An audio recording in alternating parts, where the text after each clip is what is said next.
தள்ளுபடி வந்து பெருமிதம் ஏற்பட்டிருக்கு. தமிழகம் முழுவதும் பல்வேறு அமைப்பில் வந்து போராட்டம் பண்ணியிருக்காங்க விவசாயிகள். அதுக்கு அவங்களுக்கு இல்ல திமுகவுடைய தூண்டுதல் பேர்ல ஒரு சில இடத்துல போராட்டம் பண்றது நீங்க பயிர்க்கடன் தள்ளுபடியில நீங்க மொத்தம் உள்ள 14 லட்சம் விவசாயிகள் 12 லட்சம் பேர் வந்து இதனால பயனடைஞ்சிருக்காங்க.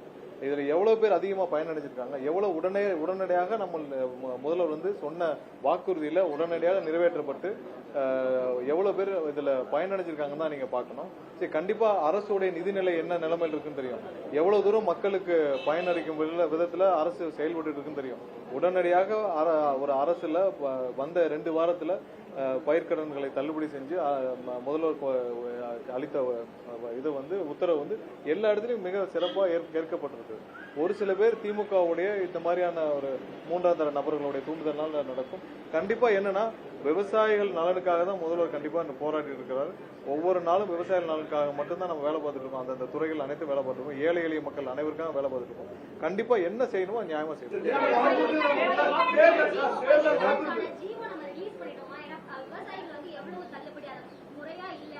இல்ல அதெல்லாம் தெளிவா சொல்லப்பட்டிருக்கு.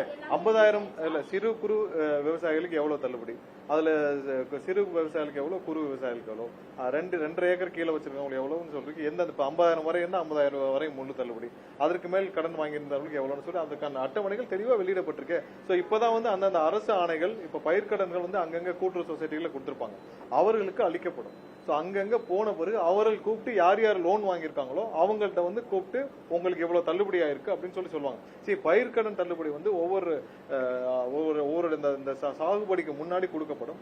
அந்த காலகட்டத்துக்குள்ளே அது வந்து அந்த சாகுபடி முடிஞ்சு 11 மாசத்துக்குள்ள 1 வருஷம் 1.5 வருஷத்துக்குள்ள திருப்புவாங்க. சோ இந்த இதுல அந்தந்த கூட்டுறவு சொசைட்டிகளுக்கு அனுப்பப்படும். சோ அவங்களுக்கு அந்த ஜீவோ போன பிறகு அவங்க எடுத்து அந்தந்த விவசாயிகளை கூப்பிட்டு அவங்க வந்து இப்படிதான் சொல்லி அனுப்பிச்சிருவாங்க. சோ இதான் நார்மல்.